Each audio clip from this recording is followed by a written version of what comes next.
Halo rekan-rekan mahasiswa, Halo. jumpa lagi dengan kita nih ya. Nah, kali ini kita akan membahas tentang cara lulus cara kedua. Nah, kemarin kalian sudah mendengar cara lulus cara pertama, yakni kita lewat jalur skripsi. Nah, sekarang kita akan lihat cara nomor 2, yakni kita juga bisa lulus tanpa jalur skripsi. Nah, tapi tentunya kita punya pedoman-pedoman ya, atau aturan-aturan. Nah, kali ini kami akan kami bawa ahli-ahli ini di dalam podcast kali ini. Nah, boleh perkenalkan diri nih. Silakan. Iya, halo rekan-rekan mahasiswa, pasti sudah pernah bertemu dengan saya sebelumnya.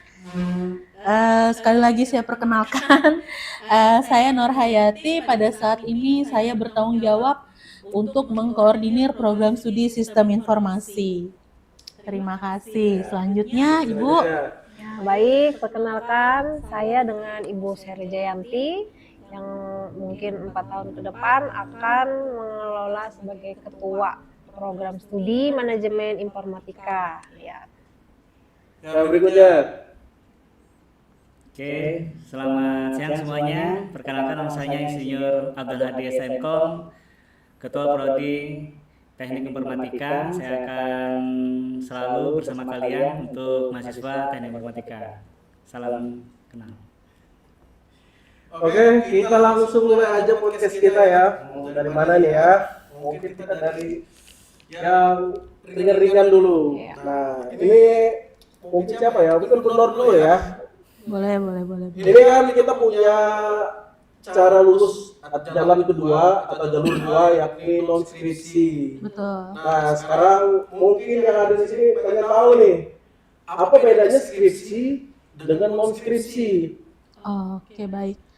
Oke, jadi kan di STIMIK Palangkaraya ini syarat untuk mendapatkan gelar sarjana dan juga gelar ahli media komputer itu kan harus menempuh yang namanya tugas akhir. Nah, sebelumnya tugas akhir di kita itu kan bentuknya masih skripsi, dalam artian mahasiswa tuh wajib mengerjakan penelitian, ya. Adapun tahapannya tuh kan mulai dari membuat proposal tugas akhir, kemudian melakukan penelitian, kemudian melakukan sidang tugas akhir. Nah, itu yang jalur skripsi yang sudah biasa kita lakukan. Nah, untuk yang jalur tugas akhir non skripsi ini, nah mahasiswa itu diperbolehkan tidak melakukan penelitian. Nah, tapi dia harus mengerjakan proyek-proyek lainnya yang mana proyek-proyek ini punya luaran yang bisa dipertanggungjawabkan dan diakui baik secara nasional ataupun dia sahih. Ada bukti sahihnya diakui oleh lembaga resmi. Nah, contohnya seperti ini ya. Kalau mahasiswa memilih skema tugas akhir non skripsinya publikasi artikel. Nah, berarti mahasiswa harus bisa menulis artikel, kemudian artikelnya harus dipublikasikan di jurnal nasional yang terakreditasi SINTA. Nah, jadi itu nih salah satu contoh bentuk dari tugas akhir non skripsi. Tapi kita punya bentuk yang lainnya. Nah, seperti itu Pak Elia. Terima kasih ya. Oke nih. Nah, berikutnya mungkin pertanyaan kalian adalah, Pak, kami tadi sudah dengar penjelasannya Pak bahwa kita bisa mengambil jalur yang lain. Jadi kita ada kegiatan lain yang memungkinkan kami lulus. Nah, sekarang pertanyaan kami mungkin seperti ini ya, mungkin pertanyaan dari rekan-rekan mahasiswa itu. Di dalam jalur non skripsi apa saja yang diperbolehkan, yang bisa kami buat gitu? Apa saja yang bisa kami buat? apakah pilihannya cuma satu kah, sebiji kah, atau mungkin pilihannya ada beberapa ini. Pilihan-pilihan lain. Nah, kami mau tahu pilihannya dulu. Ini jangan terlalu cepat ya kita ambil. Ya. Maksudnya kita kasih tahu pilihannya aja dulu. Ya. Ini siapa ini? Mungkin Bu Sherly atau Pak Agi mungkin. Siapa ini? Iya, Nanti oke. pendalaman nanti. Oke, siap. Iya, baik, terima kasih Pak Elia. Jadi bener nih ya, kalau non skripsi itu apa aja sih sebenarnya yang bisa dipilih ya jenisnya, karena di dalam non skripsi itu memang ada beberapa jenis yang bisa dipilih ya. Nah, salah satunya tadi yang sudah disebutkan oleh Ibu Nur Hayati tadi, salah satu contohnya yaitu tentang publikasi ilmiah. Berarti opsi satunya publikasi ya. Publikasi ilmiah opsi 1, lalu opsi 2-nya kita ada proyek kolaboratif. Nah, yang ketiga, opsi 3 ada purwarupa atau prototype produk. Nah, yang keempat ada karya teknologi tepat guna. Nah, yang terakhir, opsi terakhirnya mungkin yang terakhir itu adalah publikasi bab buku ya. Buku chapter. Oh, berarti kita ini punya 5 opsi ya. 5 opsi. 5 benar. opsi untuk misalnya mahasiswa yang mungkin aku kurang greget lulus jalur skripsi, aku coba Iya. jalur yang lain. Iya. Nah, sekarang sebelum kita masuk ke 5 bagian ini, nah mungkin benar mereka ada penasaran nih. Kan tadi sudah disampaikan pilihannya.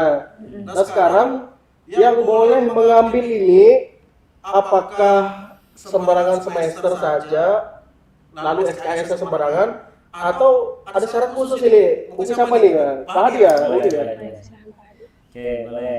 Jadi syaratnya persis ya, persis dengan syarat skripsi TA ya, sama. Hanya saja teknisnya nanti ketika pengambilannya nanti dipilih, ada yang tadi ada artikel jurnal ilmiah ya, ada juga proyek kolaboratif, ada purwarupa, karya teknologi tepat guna, dan publikasi buku ya. Jadi syaratnya kalau standarnya persyaratan akademik itu di semester 7 minimal 120 SKS ya. Ini 120 ini Pak Hadi yang sedang ditempuh atau yang harusnya sudah lulus?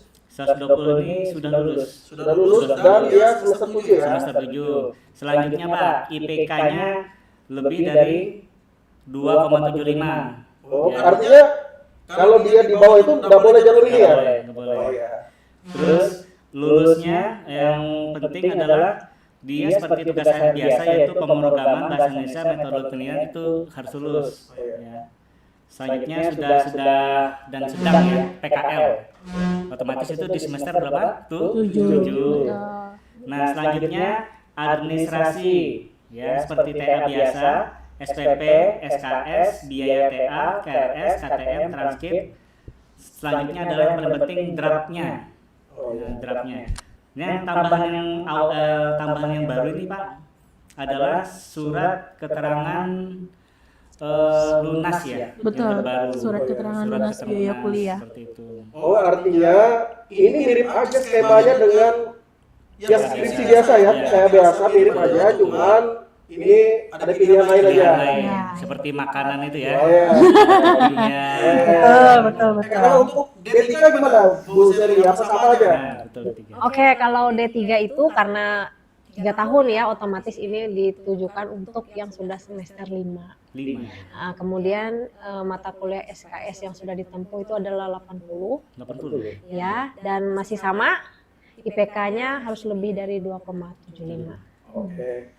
Nah, berikutnya ini pasti jadi pertanyaan oleh rekan-rekan mahasiswa. Kan waktu kami mengurus KRS, kan memang harus diprogramkan ya ini ya. Betul. Nah, kalau kami mau pilih jalur non skripsi, yang kami harus programkan itu apa di situ? Di KRS itu, Di KRS. apakah nanti muncul mata kuliah baru bernama non skripsi atau seperti apa teknisnya? Teknisnya seperti apa? Mungkin monggo apa pagi ya atau Ibu Nur ya? Baik, untuk pemilihan mata kuliah di KRS-nya itu tidak ada perubahan, tetap memilih untuk yang S1 Bu ya, rekan-rekan mahasiswa, untuk yang S1 itu tetap memilih mata kuliah proposal tugas akhir 3 SKS. Itu permulaannya ya. Ya, permulaannya.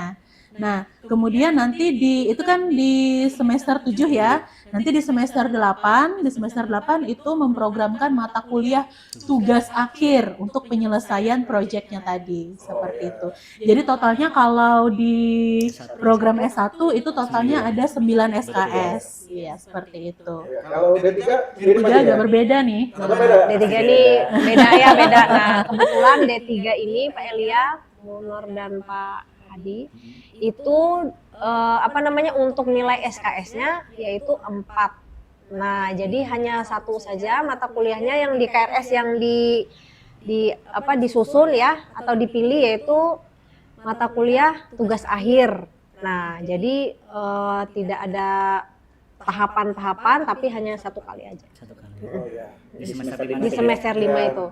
Artinya ini kita sudah lengkap ya, kita sudah tahu syarat-syarat awalnya. Nah, mungkin sekarang bagi rekan-rekan mahasiswa yang tertarik, Pak, kami ingin lihat satu persatu Pak posisinya Pak. Nah, ini kita tanyain satu-satu ya. Nah, kita tanyain dulu.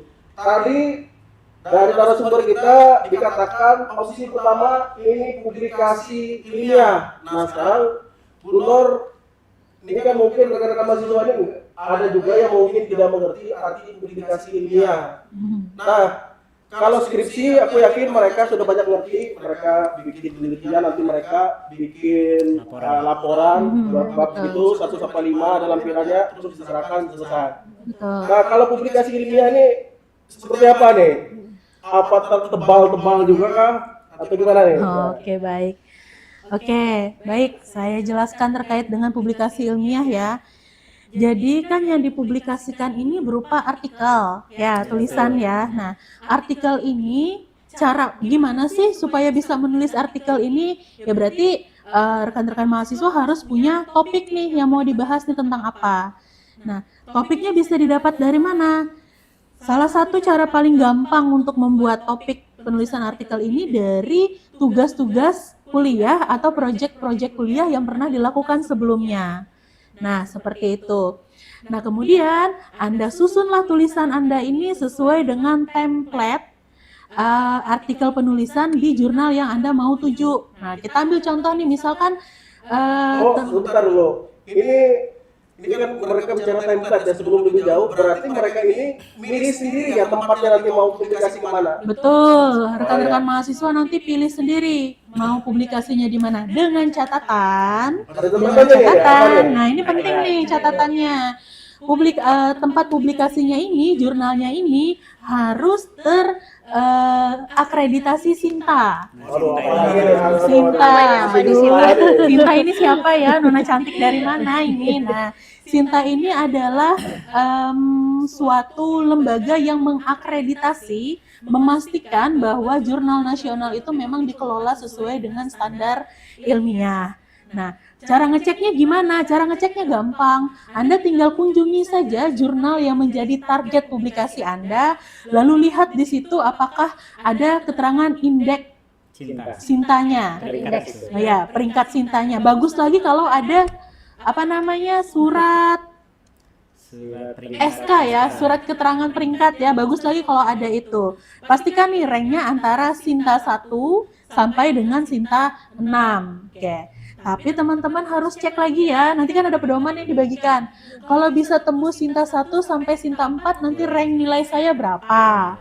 Kalau saya tembusnya di Sinta 5 sampai Sinta 6, rank saya berapa? Gitu, rank nilainya gitu ya. Nah, ini mungkin bagi mereka yang baru dengar istilah Sinta, yang tadi mereka yang untuk mengakses, menilai ya, asesmen pengelola jurnal ini. Tadi kan dibilang 1 sampai 6. Ya, betul. Nah, 1 itu apakah dia yang terbaik atau yang 6 terbaik? Yang terbaik itu yang 1. Urutannya 1, 2 itu top banget. Nah, kalau bisa tembus itu pasti sudah nilainya A. Kalau bisa ada boleh aturan A+, tuh dapatnya A++ gitu. Ya, 1 sampai 2 itu luar biasa bagus. Oke. Kalau bisa publikasi di yang peringkat 3 dan 4 itu masih oke. A lah. Nah, yang 5 dan 6 nih mungkin gesernya Antara B dan C. antara B mungkin ya. Oh iya ya, artinya selain tadi Sinta itu untuk menilai suatu jurnal itu bagaimana kelayakannya atau peringkatnya, ini juga untuk bahan kita menilai ya. Betul, Ya. itu juga termasuk dalam kriteria penilaian. Oh, ya. Nah, kemudian ini saya lanjutkan lagi ya, bagaimana sih cara membuat artikel tadi? Kan dipilih dulu nih, Anda mau publikasinya di mana. Kemudian Anda lihat template penulisan artikelnya seperti apa. Karena perlu rekan-rekan mahasiswa ketahui, berbeda jurnal itu berbeda template. Nah, itu harus diperhatikan. Nah, jadi kalau sudah dapat template-nya, kemudian rekan-rekan mahasiswa sudah punya bahan untuk menulis tadi, nah silahkan mulai disusun. Dalam bentuk kasarnya aja dulu nih, ininya, artikelnya. Nanti diajukan ke program studi. Nanti diterima oleh program studi, lalu cek gitu ya, layak apa tidak, kemudian diproposalkan. Kemudian kalau lolos proposal berarti Anda tinggal melanjutkan saja penulisan penyempurnaan dari draft artikelnya. Kalau ditanya apakah harus berpuluh-puluh lembar? Tidak. Artikel itu normalnya 10 sampai 12 lembar saja. Bahkan ada yang minta 8 kadang ya. Betul, bahkan ada yang hanya 8. Nah, Lebih singkat. betul. Nah, jadi nih bagi rekan-rekan mahasiswa yang sudah terbiasa mengerjakan tugas atau proyeknya mata kuliahnya dengan sepenuh hati, saya yakin pasti sudah punya bahan nih untuk menulis artikel. Ini bisa jadi cara lulus paling gampang ya. Cara lulus paling gampang.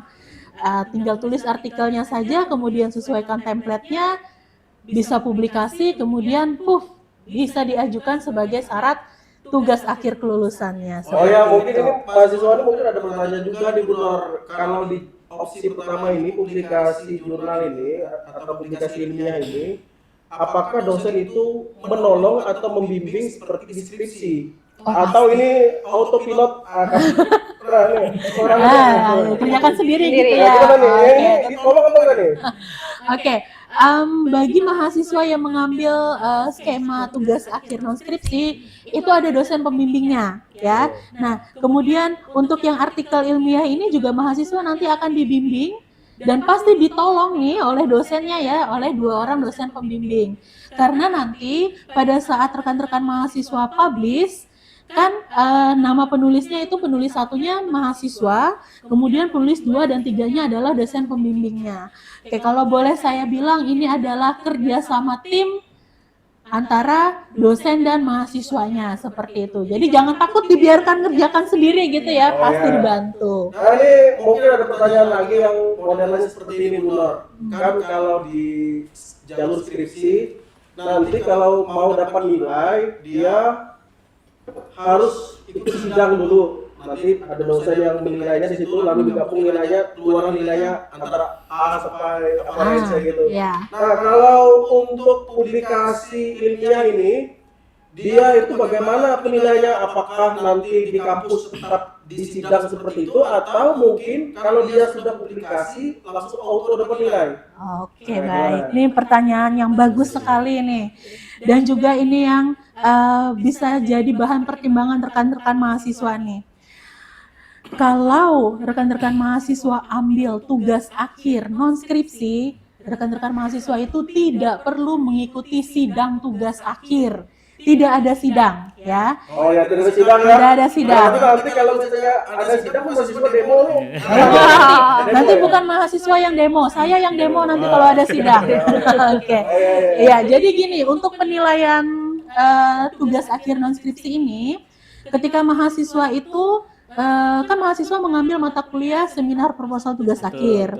Nah, kemudian ketika dia sudah maju seminar, itu otomatis keluar nilai seminarnya. Nah, kemudian mahasiswa kan melanjutkan nih proses penyelesaian proyek tugas akhir non-skripsianya nih. Contohnya tadi kalau dia menulis artikel atau publikasi ilmiah, dia kan akan melanjutkan penulisan artikelnya.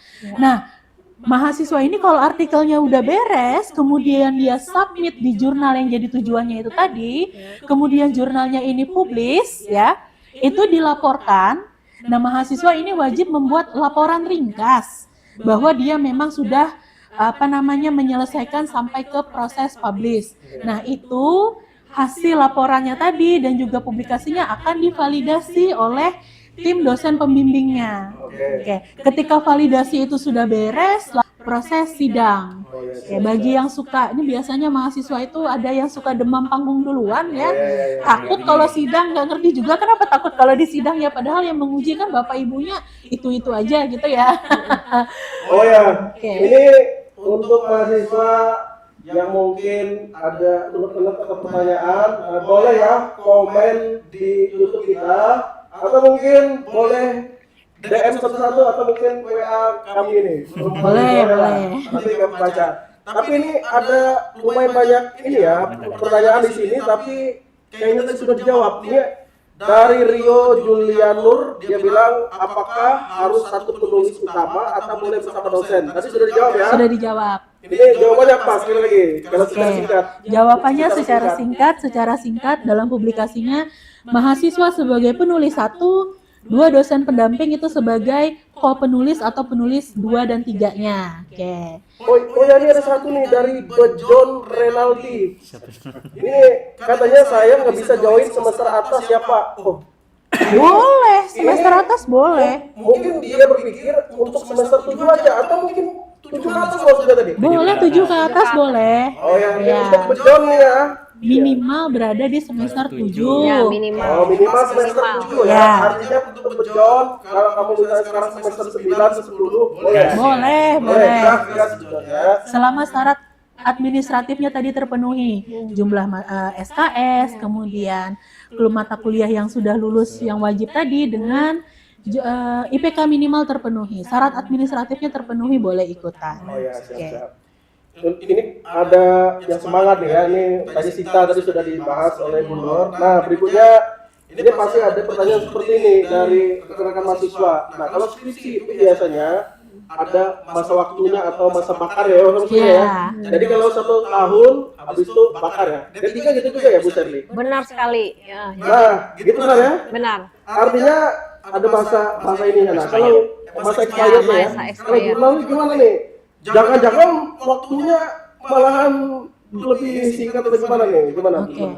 Kalau waktu pengerjaan tugas akhir ya, ini sama. Kita pengerjaan tugas akhir dan masa berlaku surat tugasnya tuh sama, berlaku 1 tahun. Oke. Idealnya sih kalau menulisnya di 6 bulan pertama, bisa publis tuh di 6 bulan berikutnya. Idealnya seperti itu. Jadi masa berlakunya sama seperti yang tugas akhir, 1 tahun. Lewat dari itu sesuai dengan sanksi yang ada di buku pedoman ya. Kalau mahasiswa belum seminar berarti dia wajib mengajukan judul ulang. Tapi kalau mahasiswa sudah seminar, dia hanya kena sanksi administratif yang harus membayar lagi 750.000 ya. Seminar lalu melanjutkan lagi. Tapi kalau yang ini ya, kalau yang tugas akhir ini agak berbeda sanksinya, mungkin dia tidak kena bayar 750.000 itu lagi, tapi dia tetap diberikan kesempatan tuh pokoknya selama 1 tahun harus bisa sampai publish. Ini rekan-rekan ditekankan sekali lagi ya, artikelnya harus sampai publish. Kalau tidak sampai publish berarti tidak selesai proyeknya. Nah ini benar nih, ini pertanyaan dari Megawati nih, Megawati nanya nih, artikelnya harus sampai publish ya. Benar harus ya, sampai ya? publish, Harus ya. Megawati itu jawabannya ya. Nah ini ada pertanyaan menarik juga nih Bu Nur, kita sambil tanya aja ya. Ini biaya apa yang perlu dibayarkan untuk membuat artikel ini Bu? Artinya dia ini nanyain biayanya, jangan-jangan biayanya Tambahan lagi. Tambah besar. Bocor ke mulutmu. Gimana nih Bu Nur? Oke, saya kah atau Pak Hadi atau Bu Sherly?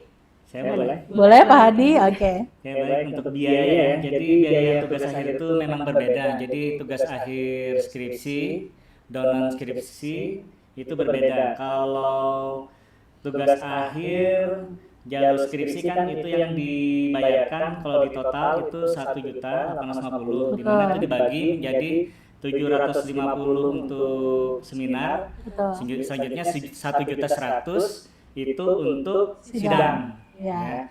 Nah, sedangkan untuk tugas akhir non skripsi untuk jenjang S1 itu secara apa namanya?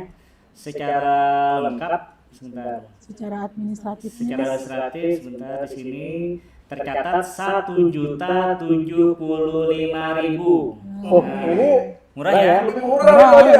Tapi maksudnya murahnya kebanyakan Nah, ada, tapi bukan di internalnya Stimik. Iya. Oh, berarti keluarnya mau kemana nih? Maksudnya waktu mau publis itu ada bayar lagi Ada nggak? lagi. Tapi ini saya bacakan dulu untuk jenjang D3 juga. Untuk jenjang D3, teman-teman jenjang D3 untuk non skripsi itu 915.000. Itu D3. Iya, lebih murah. Untuk jenjang D3 non skripsi. Jadi lumayan lebih hemat. Nah, selebihnya nantinya ada setiap jurnal itu mempunyai APC atau pembayaran publikasi ilmiah. Itu beda-beda. Beda-beda. Jadi ada yang kalau Sinta 4 itu ada dari start 300.000, 500.000, ada juga yang mahal 1 juta. Jadi tipsnya bagaimana Pak? Nah gitu ya tipsnya. Tipsnya pilihlah jurnal yang tertib. Ya tertib itu dalam artian kalau kita lihat publikasinya di bulan September, dia tertib nggak di bulan September itu muncul artikelnya. Itu yang pertama. Yang kedua nanti lihat di pembayarannya ya. Di publication biasanya ada. Nah itu sebaiknya dilihat apakah harganya worth it 300.000 atau 500.000. Biasanya 300 sampai 500.000 per ya. Oh, artinya untuk awal sejuta berapa tadi? Sejuta 75.000. 75.000. Nah, berarti nanti mereka mungkin kena charge tambahan itu bukan dari Stimik, tapi kalau mereka mau publikasi ke jurnal itu tergantung jurnal itu ya. Betul. Jadi kalau di jurnal itu yang mereka targetkan 500, ya mereka harus bayar gitu untuk jurnal itu ya. Betul. Betul. Nanti jurnal itu kan akan direview. Ya mungkin tadi belum dijelaskan. Kalian submit, mungkin ada bimteknya atau sejenisnya nanti di podcast ini. Kalian submit, setelah submit itu nanti kalian menunggu naskahnya sudah sesuai belum dengan template. Betul. Kalau tidak sesuai biasanya reject. Reject itu apa? Ditolak. Makanya mereka ada uang tadi yang dikasih untuk mereka itu ya. Iya. Biaya review. Biaya Reviewer. Reviewer. Dia memang sudah benar-benar ini ya, pengalaman yang kompeten. Nah, jadi ketika submit itu template-nya sebaiknya sesuai dengan template yang ada di jurnal tersebut. Kalau berbeda gimana Pak? Biasanya di reject. Iya, Nah, benar. itu yang pertama. Yang kedua, setelah bagus template kalian, naskah kalian akan dikirim ke 1 reviewer atau 2 reviewer. Jadi seakan-akan di situ ada 2 pembimbing kalian yang mengarahkan naskah kalian itu seperti apa bagusnya, sehingga mudah dibaca oleh pembaca atau naskahnya mudah dibaca dan lebih ilmiah lagi. Itu 2 reviewer. Nah setelah 2 reviewer itu sudah memberikan komentarnya, kalian revisi. Selanjutnya kalau tahapan terakhir adalah kalian akan mendapatkan LOA. Nah ada baru lagi LOA, surat atau surat Letter of naskahnya acceptance, sudah layak diterima. terbit. Nah, LOA ini kalian akan diberikan invoice atau pembayaran biasanya 300.000 sampai 500.000. Tapi ada juga ya 1 juta Bu ya. Ada Sinta 1, Sinta 2 tuh biasanya di atas 1 juta. Nah, Sinta 1 2 biasanya di atas 1 juta. Tapi Iya. kalau lulus dari situ, Itu Wah, hebat itu ya. luar biasa hebat Dosen tuh. bisa kalau ya. Iya. Publikasinya. kalau itu bisa lulus itu ya. Mungkin bisa strateginya gini. Ini kan karena ada biaya publikasi tadi ya. Kalau misalkan bisa dirundingkan dengan dosennya, siapa tahu Bapak Ibunya mau bantu nih untuk biaya APC-nya nanti dibagi bertiga kan ya, itu boleh ya. Kalau bisa berunding sama Bapak Ibunya ya siapa tahu ya. Ya. Apalagi kalau Sinta 2 Bu. Nah, apalagi kalau Sinta 2. Kalau bimbingan saya ya tembus Sinta 1 2 3 nanti saya bantu biaya publikasi. Dicatat. Oh iya nih, ini ada pertanyaan nih dari Rio nih. Ini berhubungan dengan bantuan tadi. Apakah kampus memberikan bantuan dalam publikasi Pak atau Ibu? Nah, kalau secara langsung mungkin Tidak ada. Tapi kalau dosennya tadi Ya. Sebagai pembimbing, Itu di luar ranah, maksudnya di luar tidak terkait dengan aturan kampus. jadi kalau yang mau ya Silakan komunikasi. Ya bisa, siapa Organisasi. tidak gitu. Ya, siapa tuh bisa dinego, dibantu kan ya? Ya. Oke nih, berikutnya ini ada pertanyaan yang tadi belum sebenarnya dijawab ya, tapi maksudnya belum kita bahas. Ini tapi pertanyaan ini bagus ya dari mahasiswa ini. Mana ada ya pertanyaannya? Ini dia tadi pertanyaannya. Bisakah publikasi artikel ini atau publikasi ilmiah ini satu tim dengan sesama mahasiswa atau ini solo player nih sendiri nih? Gimana nih? Oke. Kalau untuk sementara ini, untuk yang penulisan khusus yang untuk skema artikel ya, untuk yang skema artikel yang publikasi ilmiah itu masih 1 orang mahasiswa. Karena tadi pada saat dia publish itu dia akan ditandem dengan 2 orang dosen pembimbingnya. Nah, seperti itu. Tapi kalau skema yang lain itu boleh dikerjakan berkelompok oleh mahasiswa. Skema yang lain. Nah, nanti mungkin kita bisa bahas, dijelaskan yang lain ya. Kita Artinya kalau sementara ini memang sendiri-sendiri dulu, Oh ya, betul. itu ya untuk Rio ya, jawab seperti ya. Aduh, kelewatan dulu. Cuninut namanya. Ya. Oke, nah artinya punya Bejo nih sama juga nih. Ini Bejo ini tanya kalau semester 5 MI mau gabung kerjanya sama prodi TI semester 7 boleh nggak? Nggak boleh Bejo ya? Lintas prodi ya. Ya. Belum diakomodir dalam pedomannya, jadi kita kayaknya jawabnya belum boleh ya. Karena ini project pilot ya, project pertama atau awal kami evaluasi dulu dalam 1 tahun atau 1 Betul. semester. Kalau umpamanya ini baik, kemungkinan ada perubahan yang lebih baik lagi seperti itu. Betul. Oke, ini ada satu pertanyaan lagi. Ya, ini pertanyaan dari Megawati ini. Nah, dia ini tanyainnya gini, masalah pembayaran. Mungkin tadi ada mungkin dia masih butuh Penjelasan. verifikasi ya. Nah. Izin bertanya Pak, jadi biaya skema non skripsi itu proposalnya 750 plus 1.050.000 tadi plus biaya publikasinya 300.000. Gimana nih? Atau Gimana, Pak Hadi? proposalnya enggak ya? Gimana nih Pak Hadi? Saya ya. Oke, untuk biaya tadi untuk biaya itu satu saja 1.075.000. Dah, sudah itu aja. Itu aja ya, berarti Megawati proposal itu untuk yang skripsi gitu ya. Yang 750 ya. Kalau 750 kan ada seminar. Ya. Nah, jadi seminar itu 750 sama ditambah sidang 1.100.000. Itu skema skripsi. Nah, kalau umpamanya skema non skripsi itu fix 1.075 atau 1.075 saja. Oh ya. Itu jadi untuk apa namanya? Untuk proposal ya. Proposal ada ini enggak sidangnya? Tidak ada sidang lagi. Jadi biayanya cukup 1 kali 1.075.000 seperti itu. Betul. Kalau biaya publishnya itu tidak menentu ya. Ya, tidak menentu Tergantung Jurnalnya yang target. Targetnya ya. Misalnya kalau yang rekan 7 misalnya Coba Sentekom 5.000. Ya harus kayak gitu. Ya, betul. Nah, ini ada pertanyaan satu lagi dari Rio. Aduh, pertanyaan mereka ini kita nggak kepikiran juga ya. Apa bagus ya. Nah, ini pertanyaan mereka ini tapi ini agak PHP punya Rio ya. Apa boleh Pak atau Bu submit ke lebih dari 1 jurnal sekaligus? Mantap ya.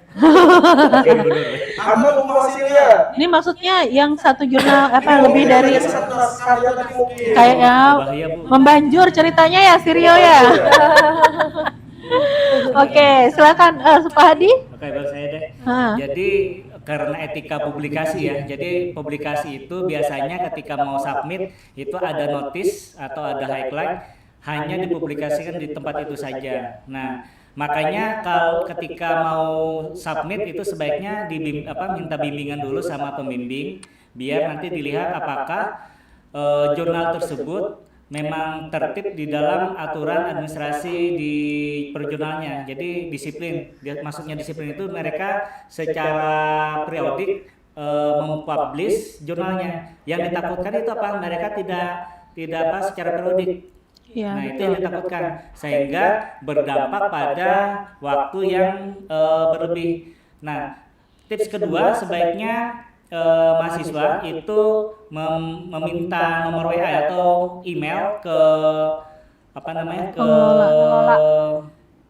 jurnal ya, pengelola jurnal, apakah slot, apakah slot jurnal di sana masih ada untuk periode contoh di September, apakah ada untuk periode September.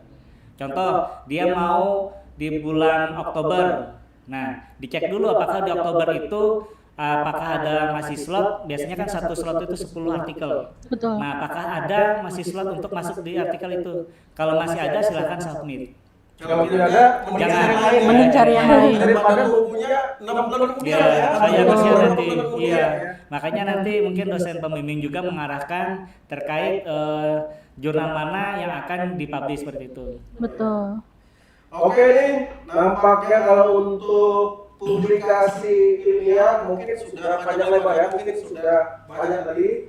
Dan nanti mungkin kalau ada pertanyaan khusus lagi ya boleh lah ini ya disampaikan di channel kita atau mungkin WA kami berempat, boleh pilihlah salah satu yang kalian suka. Nah sekarang mungkin ada yang bertanya, aduh agak sulit nih kayaknya artikel jurnal nih. Kan tadi ada dibilang beberapa pilihan ya.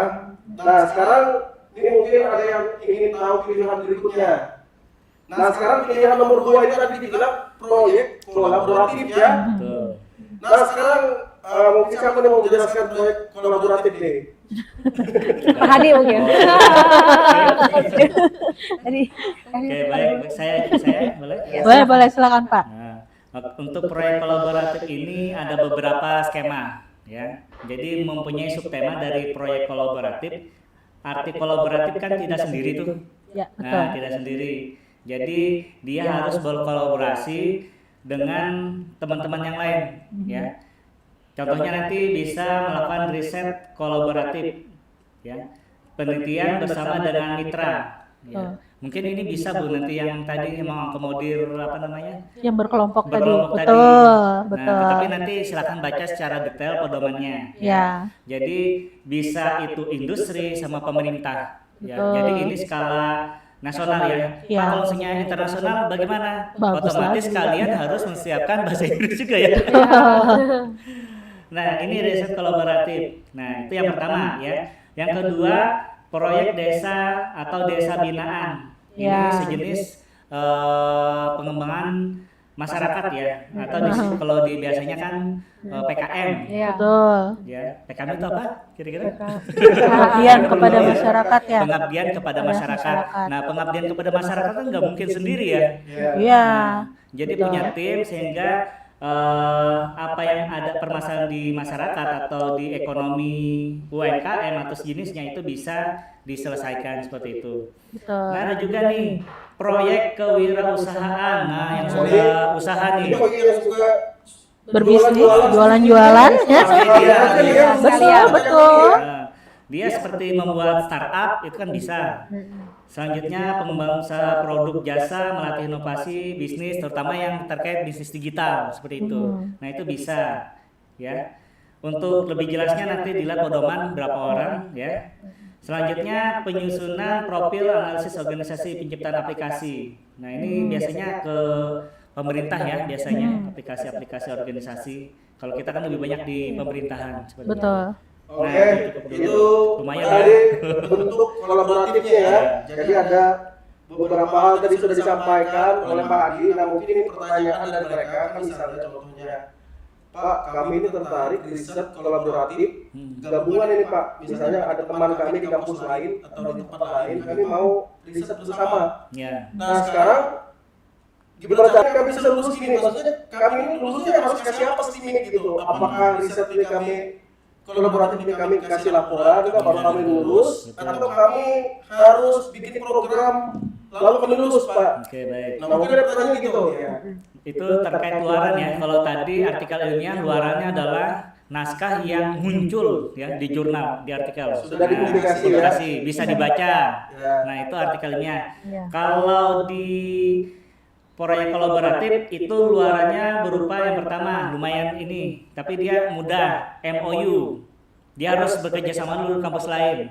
Oh, artinya ada kesepakatan ya di surat itu ya. Surat. Ya. Artinya kalau nanti dia lulus itu kasih MOU ini ke STIMIK ya gini. Ya, sebelum kegiatan itu pastikan dulu di kampus teman-teman ya, itu ada juga proyek kolaboratif atau dengan prodi lain. Itu pastikan sudah satu kesatuan, satu satu institusi itu bisa.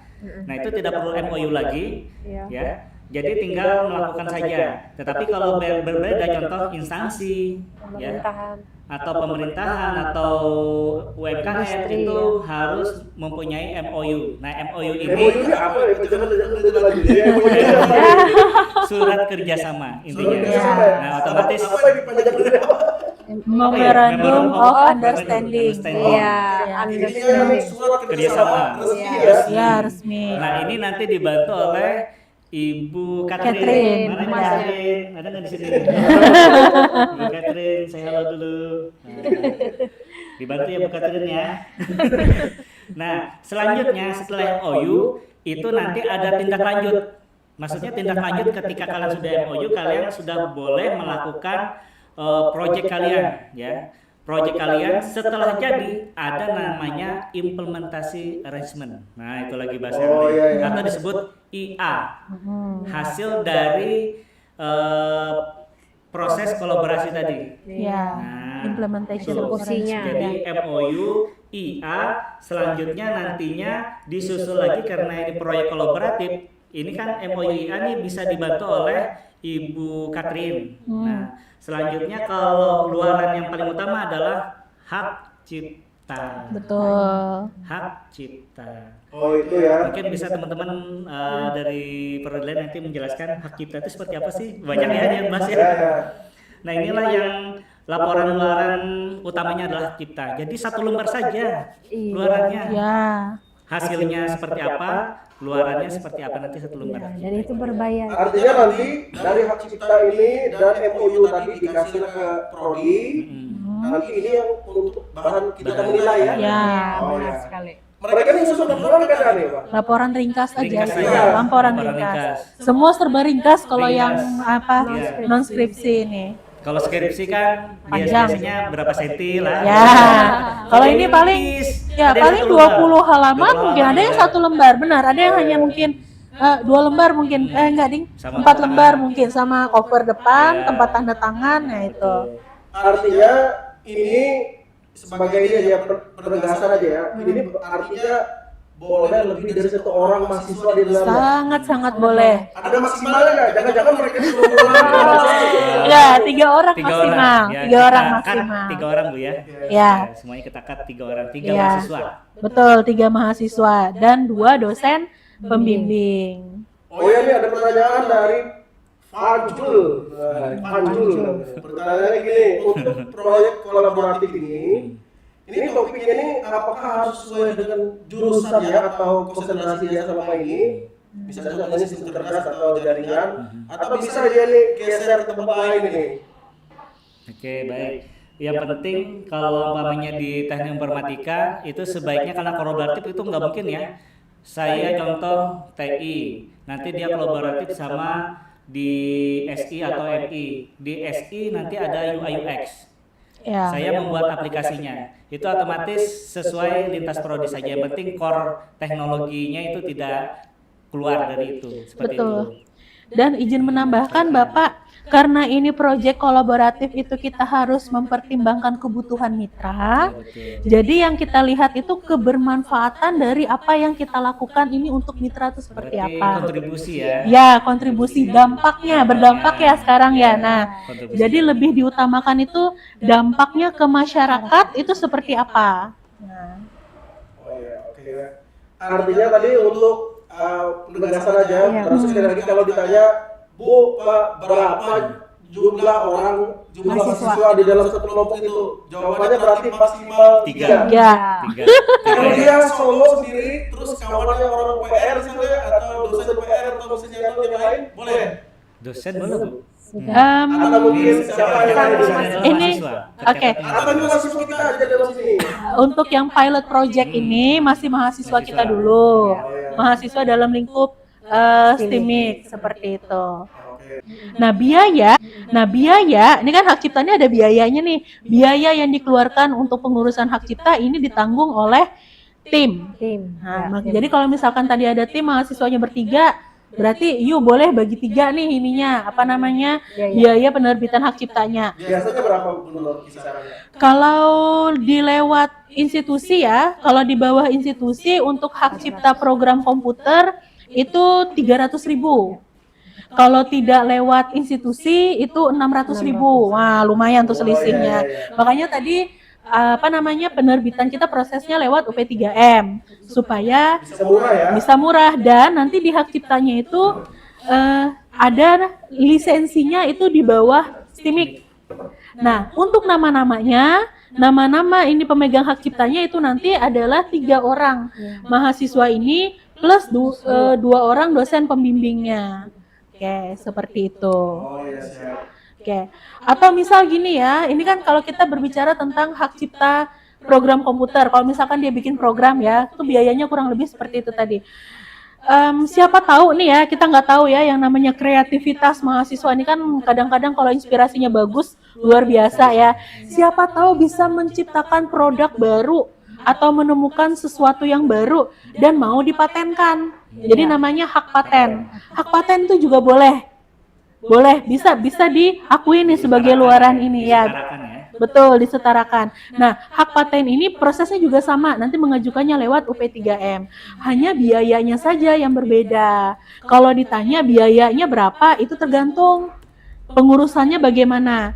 Nah, untuk lebih lengkap terkait dengan biaya hak cipta, hak paten dan sebagainya, ini bisa dilihat di situsnya Direktorat Jenderal Hak dan Kekayaan Intelektual. Di situ ada listnya. Oke, seperti itu Bapak. Mungkin ada yang mau tanya nih kayak gini ya. Bu Nur atau Pak Hadi atau Bu Sherly, untuk apa harus hak cipta? Maksudnya kenapa harus hak cipta gitu? Enggak yang lain gitu? Apakah ini hak cipta ini supaya karya kami tidak dicuri orang, apa gitu ya? Oh, salah satunya itu. Atau apa lagi itu? Oke, gimana Bu Sherly? Oke, saya bantu menambahkan. Nah, jadi kenapa kemarin kita sepakat untuk hak cipta untuk yang karya non skripsi kolaboratif itu, karena kan kita perlu yang namanya luaran ya. Nah, selain yang tadi salah satunya adalah tidak akan dicuri orang lain atau diakui oleh orang lain. Nah, yaitu itu adalah luaran yang memang sahih yang bisa kita sebagai penilaian dari TA mahasiswa itu. Yang nah, non-skripsi yang tadi, non-skripsi itu. Jadi selain fungsinya adalah tadi tidak bisa diakui oleh pihak lain. Nah, ya itu tadi untuk penilaian, begitu Pak Elia. Oke, standar penilaiannya. Ini mungkin ada mahasiswa yang bertanya, tapi kalau Kan tugas akhir ini sudah selesai, memenuhi. Nah, jika misalkan nih ada syarat yang kurang, maka komponen ini dipenuhi, maka itu nilainya pasti A. Kalau ada salah satu saja yang tidak dipenuhi, ya, maka kemungkinan itu nilainya bisa turun menjadi B. Atau kalau banyak yang tidak lengkap berarti dapat C, grade-nya seperti itu. Terus kalau ditanya, apakah tadi kan berkelompok nih ya, 3 orang nih, apakah 3-3-nya nanti nilainya sama semua? Nah, kami menilai itu adalah hasil kerja sama tim, hasil kerja 3 orang secara kolaboratif bersama-sama. Nah, jadi nilainya pun itu akan bisa dikatakan nanti pasti kurang lebih sama. Oke. Karena prinsipnya gini ya, kalau dari 3 orang ini ada yang nggak beres kerjaannya, ini akan mempengaruhi yang lain nih. Nah, seperti itu. Artinya proyek kolaboratif ini kalau tingkat kesulitannya mungkin sedikit di bawah publikasi tadi, tapi kesulitannya adalah dia menggabungkan beberapa orang ini ya. Iya. Atau mungkin tingkat kesulitannya di atas yang tadi. Di atas. Kan tadi kita karena sendiri garap mungkin Mas enak ngaturnya ya. Karena ini banyak orang rame-rame gitu ya. Iya. Kalau dia bagus dengan bagus ya. Ya. Kalau dia Biasanya untuk mengerjakan suatu project itu tergantung ya. Ada tipikal orang yang lebih senang solo project. Ya. Karena kalau solo project ini dia gampang mengatur pace atau ritme kerjanya dia. Dia kalau mau ngegas bisa ngegas sekalian, kalau mau santai-santai dia bisa santai-santai sekalian karena dia sendiri. Nah, tapi kalau kelompok, you nggak bisa seperti itu. You harus maju sama-sama. You kalau mau maju, you maju sama-sama. Kalau mau selesai dengan hasil yang maksimal berarti semua orang harus kerja keras. Nah, solusinya gimana tuh? Supaya bisa sama-sama nih, pilihlah rekan kerja yang solid. Nah, jadi jangan memilih timnya nih jangan cap-cip-cup kembang kuncup, jangan. Pilih dulu nih yang memang you terbiasa dengan temennya ini gitu, sudah sama-sama paham karakter masing-masing. Rekan-rekan mahasiswa kan sudah terbiasa ya tugas kelompok, kerjasama dari semester 1 sampai semester 6. Bahasanya itu udah ketahuan lah balaknya masing-masing gitu ya.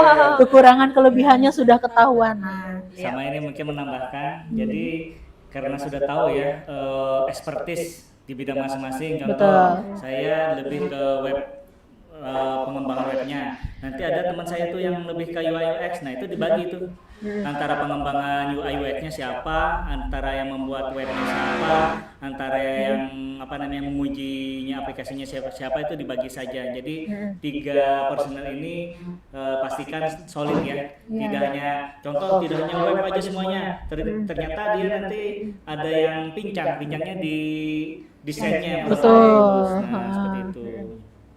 Oke ya. Nah ini mungkin berikutnya pertanyaan dari mereka kan, tapi kolaboratif ini bentuknya banyak ya. Begitu banyak. Apa ada batasan tidak untuk kolaboratif ini, atau misalnya ini ada proyeknya aja yang diakui di sini? Kan tadi yang dibilang tadi ini untuk desa misalnya, lalu untuk wirausaha atau mungkin untuk UMKM gitu boleh ya? Boleh. Atau organisasi kayak gitu boleh. Ya. Nah, apakah kita ini ada batasan tidak untuk proyek kolaboratif ini? Atau ada ini, maksudnya standar gitu misalnya kalau yang kecil gini ditolak, gimana biasanya ditolak gitu? Kita kan ada proses proposal tetap ya. Ada MOU kan, ada MOU, ada proposal ya. Tapi kan di tahap awal kan mahasiswa itu tetap ada proses proposal. Jadi yang menyatakan ini layak atau tidak, kemudian skupnya terlalu besar atau tidak, itu akan diputuskan di pengajuan proposal. Seperti itu. Itulah pentingnya proposal itu tadi. Kalau misalkan dilihat oleh tim penguji proposalnya ini terlalu muluk-muluk, katakanlah seperti itu, ini kayaknya kalau dikerjakan 1 tahun bisa nggak lulus ini mahasiswanya mungkin gitu ya, terlalu berat proyeknya. Mungkin nanti bisa direvisi di proposalnya seperti itu. Artinya ada penyaringan awal ya. Ya, betul. Tim ini bergerak, disaring dulu. Ya. Nah mungkin untuk proyek kolaboratif ada tambahan sebelum kita lihat opsi berikutnya. Coba kita Opsi berikutnya Ada pertanyaan nggak? Oh, belum ada. Mungkin bingung. Ya, tapi kita bahas sambil jalan ya. Ini mungkin yang berikutnya ini lebih agak santai. Kalau kolaboratif ini kan mungkin agak berat. Nah berikutnya ini mahasiswa bisa lulus dengan menghasilkan prototipe, benar ya? Prototipe suatu produk. Nah sekarang prototipe yang dimaksud ini prototipe apa? Apa prototipe ini perangkat lunak atau perangkat keras? Dan kalau kami sudah bikin prototipe-nya, apakah harus bikin laporan lagi? Nah, seperti apa? Iya. Oke, mungkin saya bisa bantu ya. Ya, untuk yang mahasiswa yang mungkin berminat untuk yang di bidang purwarupa atau prototipe suatu produk ya. Nah itu kan kalau kita lihat dari tujuannya yaitu membuat model awal ya kan, membuat model awal produk atau aplikasi ya. Nah untuk apa sih membuat model awalnya itu, yaitu untuk diuji coba atau dievaluasi. Nah karena untuk di sini ini tujuannya adalah kita itu mengklarifikasi konsep ya, mengklarifikasi dulu model awalnya itu sebelum nanti diimplementasikan atau dilakukan peluncuran ya. Nah, untuk di prototipe ini tidak mesti harus sudah bisa dipakai oleh halayak banyak. Jadi bisa berupa, kalau kayak kata orang itu rancangan awal dulu, dan itu memang harus diuji apakah nanti menghasilkan yang sesuai dengan yang kebutuhan tadi atau tidak. Nah, tetapi luarannya ini kalau sudah sampai prototipe ini, sebelum dia diimplementasikan ke halayak ramai, ya tadi dia harus membuat haki juga untuk luarannya. Oke ya. Gitu. Artinya untuk prototipe ini boleh hardware, produk yang kelihatan fisiknya. Iya, benar. Boleh juga software ya. Benar, Boleh benar. seperti itu. Benar, benar. Nah, sekarang mungkin ada yang bertanya, apa bedanya prototipe ini? Kan kalau di skripsi kadang ada yang bikin program ya. Iya, iya, iya. Apa bedanya dengan yang itu? Oke. Apakah prototipe yang ini dia lebih kuat dengan skripsi itu karena ada hakinya? Atau mungkin ini mirip-mirip aja, cuma beda jalur aja. Yang satu jalur pakai laporan, Iya. Yang satu pakai haki. pakai Haki.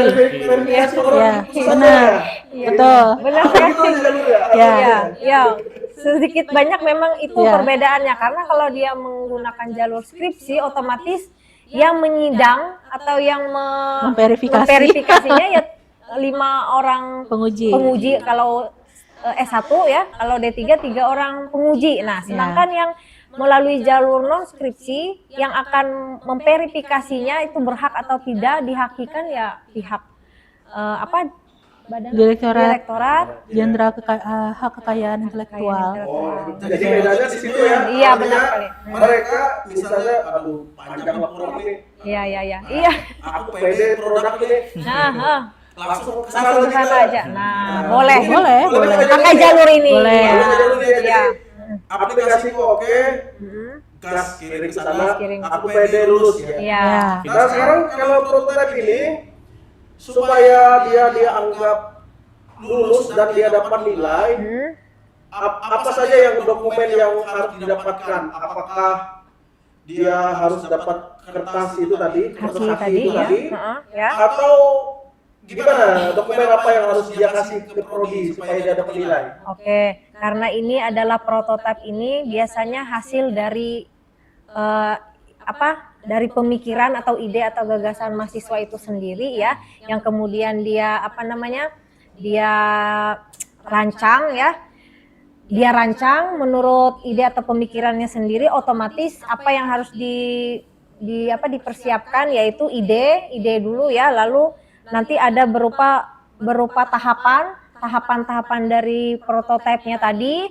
Nah, jika dia memang berupa aplikasinya harus step by stepnya juga itu dijabarkan. Lalu hasil akhirnya ini nanti yang akan diikutkan di haki ini. Haki, ya. Nah, jadi Artinya bikin laporan dulu ya dia? Ya, ringkasnya. laporan Ringkasnya, singkat. dokumen yang diperlukan untuk dikumpulkan nanti laporan singkat Laporan dan singkat, sertifikat sertifikat haki haki. seperti itu. Iya. Oh iya ya. Oke. Laporannya tidak seribet. Tidak. Tidak. Oh laporan ini artinya benar laporan ini untuk dipersiapkan dikirim ke mereka. Benar ya? sekali. Oh, Untuk di iya, iya, ya. Kan ada tertulis pengujian ya, uji coba Iya, dan iya. evaluasi. Iya. Iya. Oh, iya. Oke, dan satu lagi nih Pak, bedanya tadi antara yang prototipe di jalur sidang, Ya. di jalur sidang, di jalur skripsi dengan prototipe yang di jalur non skripsi. Kalau skripsi bikin prototipe kan hanya 1 orang. Iya. Nah kalau di jalur non skripsi bikin prototipenya boleh berkelompok, Ya, boleh 3 orang, 3 betul. Asik nih ya. Iya, iya. Asik. Hanya mungkin nanti kalau nanti prototipe yang di jalur skripsi ini kan prototipenya misalkan levelnya lah, kalau ibaratnya kalau bon cabe mungkin yang di skripsi itu levelnya level 2 misalkan. Nah yang di level non skripsi ini mungkin naik levelnya ke level 3 atau level 4. Karena apa? Yang bikinnya kan rame-rame, berkelompok, betul. Oke, Dan seperti waktu itu. dia kasih ke sana pun karena ini berkelompok dengan standar yang lebih tinggi. Iya, harusnya benar. Dia lebih ini ya, lebih Iya. udah tembus ya. Iya, Ada kemungkinan tidak ditolak prototipe ini. ada. Prototipenya atau Ya, proposalnya? Oh, proposalnya maksudnya dia kan sudah jadi kan? Oh, Proposal dulu, Pak. Dia proposal Proposal dulu. dulu, ya, Penolakan hanya terjadi di proposal. di proposal ya kalau benar. dia misalnya anggapnya diterima, baru dia garap prototipnya. Benar sekali ya. Nah, kalau misalnya anggapnya diterima, baru dia garap prototipnya. Benar sekali ya. Nah, setelah dia garap, baru dia kirim ke sana Sana laporannya ya. kan? Ya. Nah, kalau sudah kirim ke sana itu mungkin tidak ditolak. Tidak. Tidak. Ya, karena ada proses. Ada proses lagi ada sampai laporan juga dilampirkan itu. Kalau lengkap biasanya sih kalau pengajuan HKI itu yang penting syarat dan dokumen lengkap ya. Iya. Syarat dan dokumen lengkap prosesnya mah cepat. Iya. Bahkan kadang-kadang keluar sertifikatnya nggak lama. Nggak lama, lebih cepat. Ya, tidak sampai 1 minggu ya. Ya, tapi pastikan hak ciptanya memang tidak melanggar apa ya. Iya. Ada syarat-syarat di Syaratnya. dokumennya Kalau itu. banyak sama bagaimana? Itu yang agak susah. Oh, artinya ini kesulitan dari prototipe pada bagian ini karena harus dikirim ke pusat anggapannya. Iya. Kemungkinan sama dan orang ini ada ya. Pasti ada. Nah, itu yang harus diuji. Riset benar-benar Iya. jangan sampai sama ya. Iya. Oh ya. Disitulah tingkat kesulitan. Oh ya. Berikutnya untuk nilainya. Iya. Apa indikator nilainya? Apakah dari mereka tadi atau kertas atau apa sebetulnya dari mereka hakimnya Pak? Sertifikat. Ya, sertifikat. Apakah sertifikat itu aja atau apa yang membuat kami bisa dapat nilai A, B atau C itu apa? Iya, ada komponennya tadi. Jadi semua skema yang ada di Noskripsi itu terdiri dari komponen penilaian juga. Nah, komponen penilaian ini kan salah satunya yaitu diambil dari dosen pembimbingnya. Nah, jadi dosen pembimbing juga ada. Lalu yang paling penting itu adalah hasil luarannya. Nah, Kelengkapannya. kelengkapan luarannya seperti tadi ringkasan dokumen, kemudian sertifikat hakinya. Kalau itu lengkap, ya bisa dapat A. Kalau misalkan tidak lengkap, nggak bisa dapat A. Itu aja. Oke, ini ada satu pertanyaan nih dari Chuninop nih. Iya. Nah, ini pertanyaannya aku nggak pikiran juga sih, tapi ini pertanyaan bagus ya. Ya, Prototipe ini apa bisa didaftar haki ya? Maksudnya ini memang benar bisa kan didaftarin atau ini produk akhir aja? Bukannya hanya produk akhir yang sudah siap dikomersilkan katanya. Ini mungkin ada pertanyaan sedikit ini. Mungkin pengetahuannya mungkin produk akhir yang bisa dihakikan sedangkan prototipe belum. Apa memang seperti itu realitanya? Apa prototipe ini memang belum bisa dihakikan atau gimana nih? Kalau prototipe itu juga masuk dalam ranahnya tuh masih kayak kan masih tahap diuji kan, tapi konsep atau idenya itu yang maksudnya iya, dihakikan. konsepnya itu, idenya itu yang dia hak intelektualkan, terutama untuk yang prototipenya misalkan yang program komputer ya. Kalau yang program komputer itu memang bisa dihakikan. Nah, perlu rekan-rekan mahasiswa ketahui juga kita sudah kurang lebih jalan 4 tahun ke belakang itu sudah ada beberapa karya mahasiswa yang sudah kita hakikan, kita hak ciptakan. Terutama yang program komputer ya, itu rata-rata ada hakinya semua sudah. Jadi ya bisa prototipe bisa dihakikan. Mungkin maksud teman ini yang paten kali ya. Kalau paten kan siap jual. Oh, mungkin paten ya. Kalau mau mengurus sampai ke patennya, kalau paten sih kayaknya belum ya. Belum. Kecuali idenya ya. Idenya aja yang Oh ya, dihakikan. yang tidak boleh prototipe itu paten ya. Iya. Barangnya belum bisa dipatenkan karena masih prototipe ya.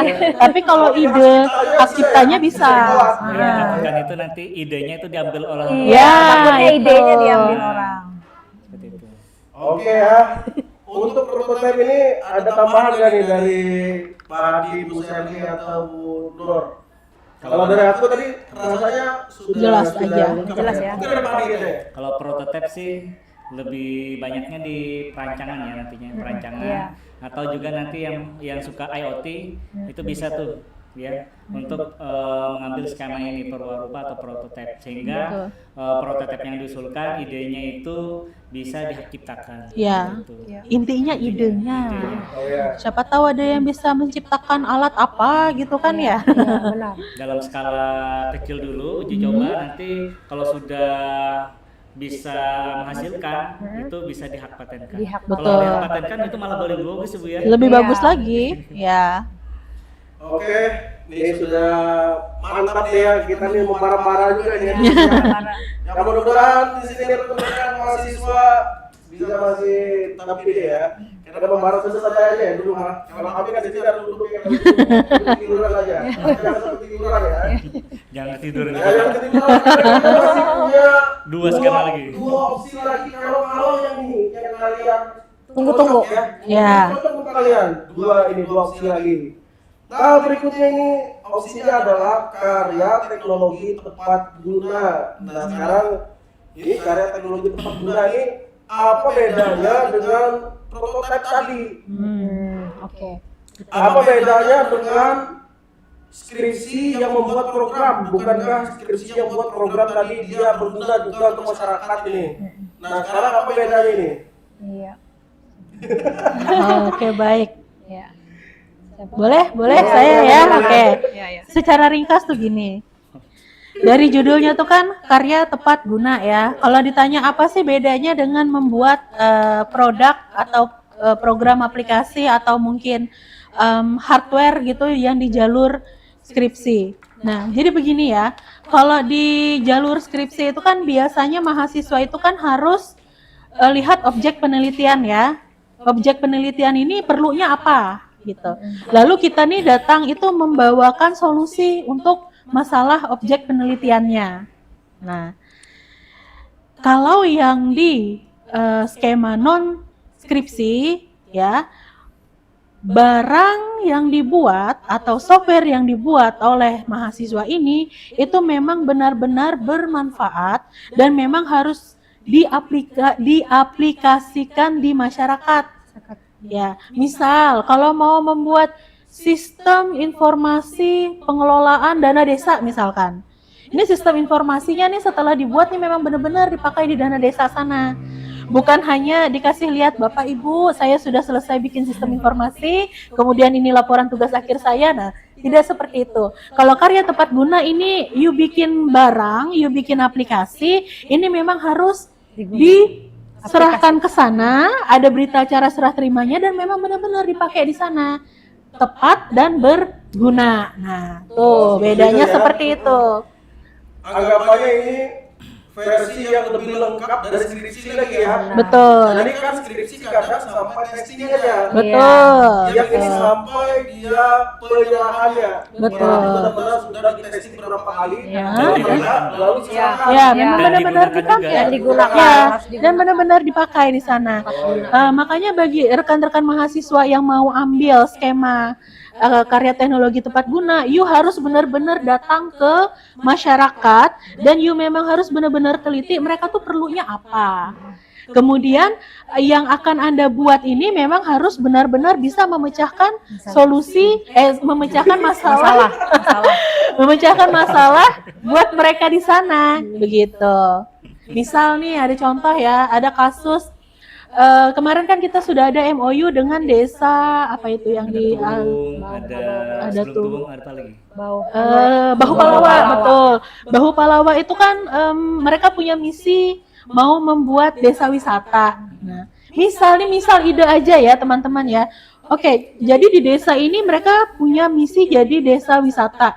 Mungkin dari kita nih bisa bantu mereka, mungkin bisa bikin sistem informasi pariwisata desa Bahu Palawa misal. Terus you bikinlah itu produk gitu ya dengan teman-temannya bertiga nih bikin aplikasi. Lalu ini aplikasinya benar-benar dikasih ke sana lalu mereka pakai untuk pengembangan desa wisata mereka. Nah, itu sudah termasuk karya tepat guna. Nah, karyanya yang seperti itu. Lalu mungkin pertanyaannya kan kalau skripsi cara pihak kita mengetahui bagaimana bagusnya suatu kasus yang diangkat atau topik yang diangkat itu adalah dari laporannya ya, laporan di buku itu. Jadi dia buat, dia laporkan. Nah, sedangkan kan skema ini agak beda dikit ya. Jadi dia bedanya ini benar-benar langsung terjun sana, langsung cepat-cepat kita bikin, kita benar-benar atur strateginya, lalu kita serahkan sampai selesai. Nah, sekarang bagaimana teknik menilai yang seperti itu? Apakah penilaiannya itu rekomendasi dari mitranya, bahwa mitranya bilang ini kami suka sekali, ini berguna sekali. Atau mungkin mereka bikin laporan lagi, kalau bikin laporan lagi, Laporan itu tetap harus ada ya, tapi memang bentuknya lebih ringkas. Tidak seperti skripsi yang 5 bab. Karena apa? Laporan ini pertanggungjawaban kalau kegiatan itu memang sahih dilakukan. Seperti itu. Jadi kalau laporan ringkas itu tetap ada.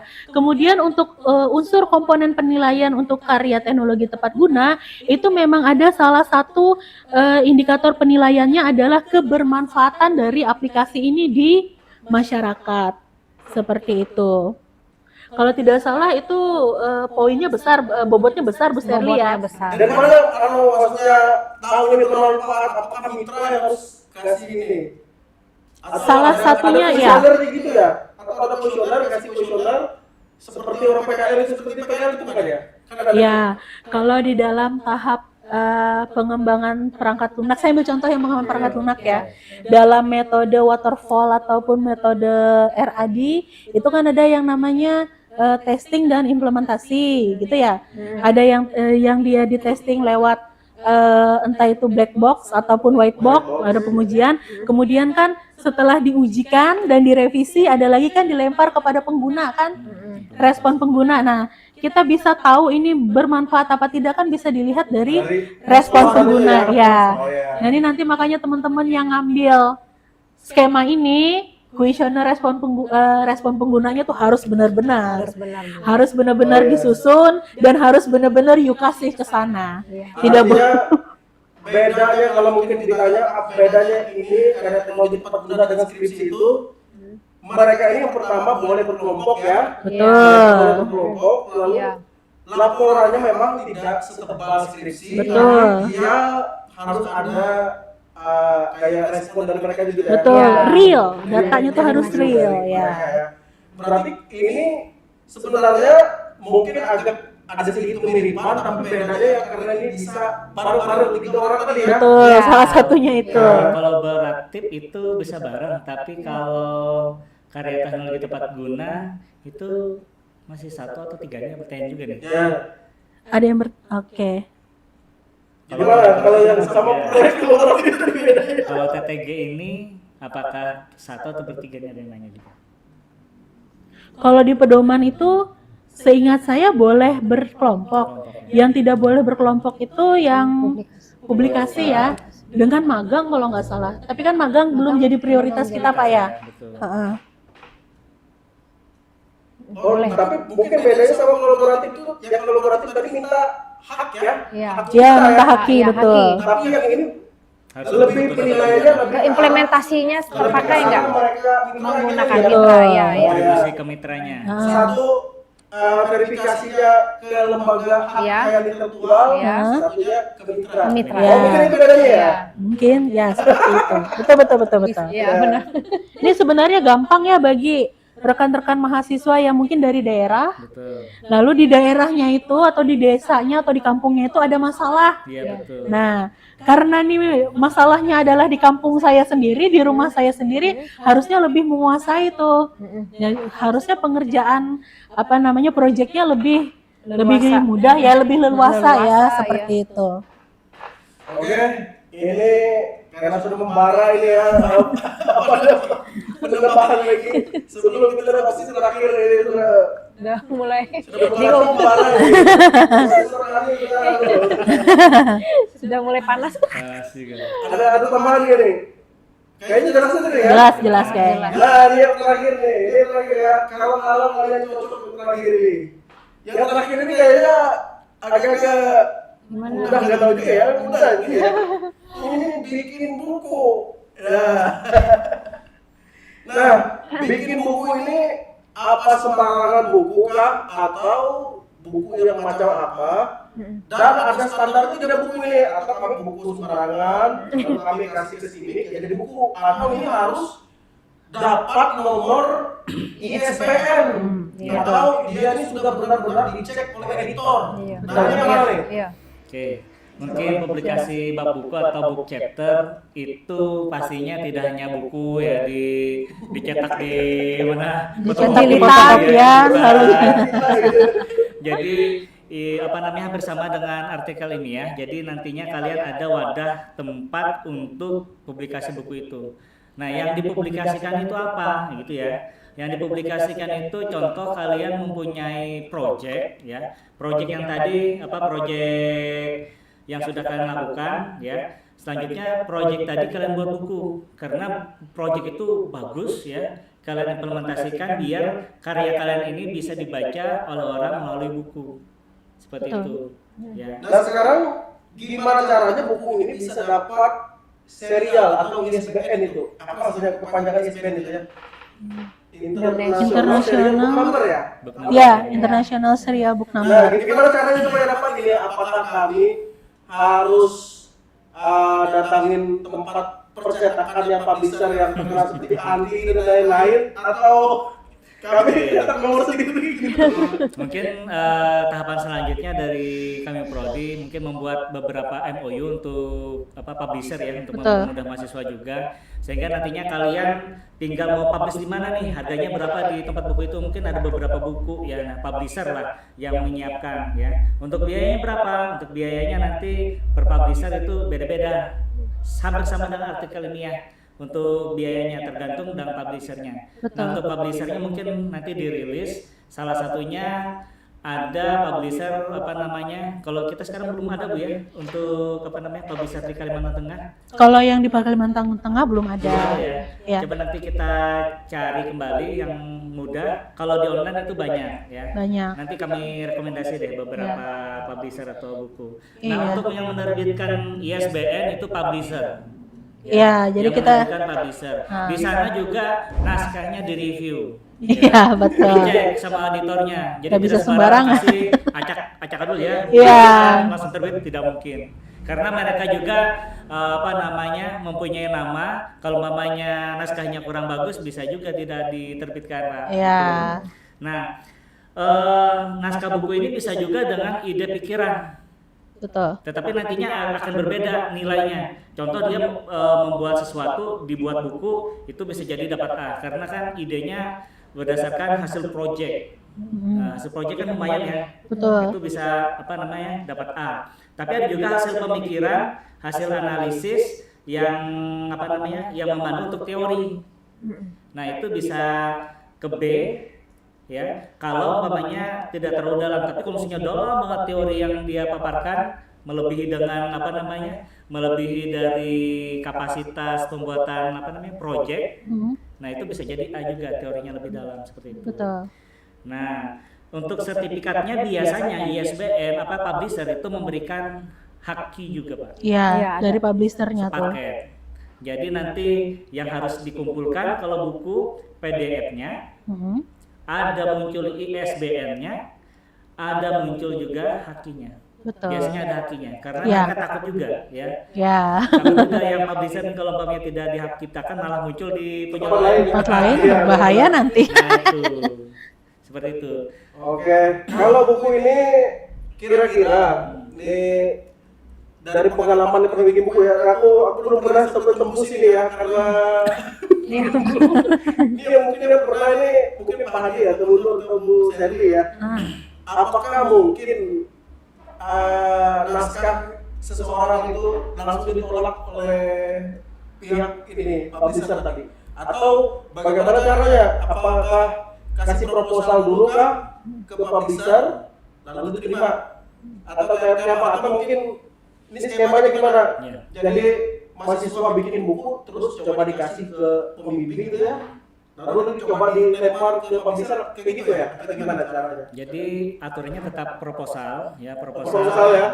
Proposal dulu, kalian membuat draft sampai mungkin proposal awal kan tidak mungkin di proposal langsung jadi ya. Jadi draft dulu, drafting apa sih bab subbab ya. Subbab yang mau kalian munculkan. Contoh babnya apa, judulnya apa, subbabnya apa, itu dibimbing sama pembimbing 1 dan 2. Kalau sudah tahu bab 1, bab 2, silahkan nantinya kalau sudah yakin hasil kalian itu perancangan atau hasil aplikasi kalian bukukan. Kalau sudah bagus hasilnya, silakan konsultasi ke pembimbing. Lanjut nanti mau publish di mana. Seperti itu. Hampir dengan artikel 5 hampir sama. Ya. Hampir sama, hanya bedanya yang satu ini bentuk artikel, satu ini Satu buku. buku. Bukunya Oh, boleh ya. PDF ya. Dalam bentuk PDF itu boleh seperti itu. Oke.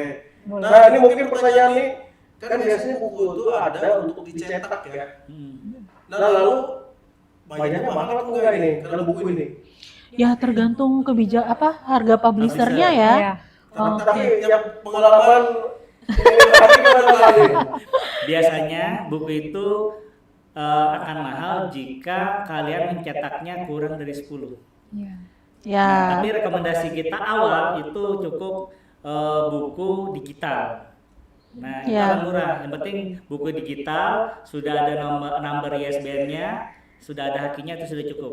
Ya, Pak, saya mau banget Pak, Bapak memegang buku saya. Iya. Nah, itu silakan negosiasi sama publisher. Biasanya mereka maunya itu biasanya 10 baru mereka mau Mau cetak. cetak ya. Mencetak betul. Biasanya satu percetakan itu biasanya kalau umpamanya standar standar buku itu biasanya dari 100 ke atas, 100 sampai 150 satu buku. Tetapi Lembarnya, kalau quantity lembar. berapa? Nah. Pak, saya mau saya mau sosial nih, saya mau berikan ke semua perpustakaan yang ada di sini. Gitu. Iya. Saya cetak 100, silahkan. Itu biasanya lebih murah lagi. Ya. Quantity lebih murah lagi. Tapi kan kita wajibkan kan cuma PDF-nya saja. Ya. Siapa tahu ya, ada Ada yang mau nyumbang ke perpus ya. Oh ya. saya cetak 10 mau perpus kayak ini itu. Betul. Oh ya, satu lagi. Sekarang buku itu ada aturan terbaru dari ininya ya, dari Perpusnasnya ya. Perpusnas apa IKP-nya ya. Buku itu harus terdaftar di Perpusnas. Harus bisa diakses di Perpusnas. Nah, seperti itu. Artinya kalau yang ada ISBN mudah aja mungkin ya. Ya. maksudnya. Kalau yang Perpusnas ini yang ngurus juga publisher. Oh, publisher. Ya. Oh, berarti kita tinggal ini aja ya. Tinggal ngomong atau mungkin nanyain Betul. mereka ya. Jadi kuncinya adalah nanti kita kalau misalkan bisa menguruskan MOU-nya Pak ya, kita harus pilih publisher yang memang benar-benar berkualitas, memang legit. Oh, ya. Memang benar-benar verified ininya publishernya. Sehingga bisa muncul A nantinya. Betul. Oke, Oke. kita sudah membahas 5 opsi dari TA yang non skripsi ya. Ya.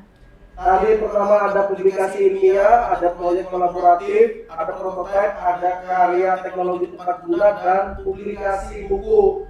Nah, ini silakan bagi mahasiswa yang berminat, misalnya dia memang mungkin kalian banyak suka di publikasi artikel, ya pilih yang pertama. Kalau mau suka bikin buku, pilih yang nomor 5 tadi ya. Betul. Nah, ini kami berikan kebebasan, jadi bukan skripsi aja. Skripsi boleh. Masih boleh. Tapi kami kasih 5 opsi lagi, terserah kalian mau pilih yang mana, suka-suka kalian lah. Betul. Bagi yang suka solo player, silahkan pilih skema skripsi atau publikasi ilmiah. Dan juga penulisan buku tadi ya. Tapi bagi yang hobinya kerja kelompok, gotong royong, silahkan pilih yang penelitian kolaboratif, kemudian prototipe dan karya tepat guna. Oh iya, lupa ada satu buku ini ya. Buku ini boleh bareng-bareng nggak tadi? Belum ditanya ini. Tidak bisa. Buku ini boleh bareng-bareng atau solo player? Sebenarnya kalau untuk buku ini, publikasi buku ini belum menjadi ini kita Pak ya. Prioritas. Belum menjadi prioritas kita untuk tahun 2025-2026 ini. Yang masih menjadi prioritas kita itu adalah 4 proyek berikutnya. Karena untuk buku ini kan tadi seperti dikatakan harus MOU dulu dengan publishernya. Kita kan harus siap-siap juga. Oh, artinya buku ini persiapan untuk berikutnya ya. Betul. Kasih tahu aja ya. Kita kasih Ya. tahu dulu nih Oh, skill-skill iya. dulu. Tapi kan kalau untuk sementara misalnya mau pilih jalur non skripsi, mungkin buku tutup dulu ya. Tutup dulu, belum dibuka. Pilih yang 4 tadi aja dulu. Kami cari dulu berkoneksi dulu. Ya, Ya, supaya enak juga. buat supaya mereka ya nanti memudahkan mahasiswa kan kalau koneksinya sudah jelas daripada mahasiswa cari sendiri cari publishernya. Oh iya. Ya. Untuk ini mungkin quantity untuk karena ini pilot project, apakah ada Kuota, Pak, ya? Nah, kita Oke. bahas nih terakhir mungkin. Nah, gimana ya? Gimana?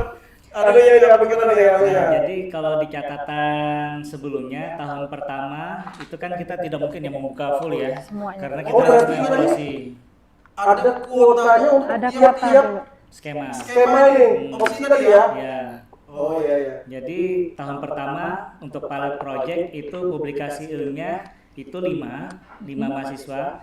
Purwarupa produk itu 5, karya teknologi tepat guna itu 5, proyek kolaboratif itu 5, publikasi itu 0 dulu.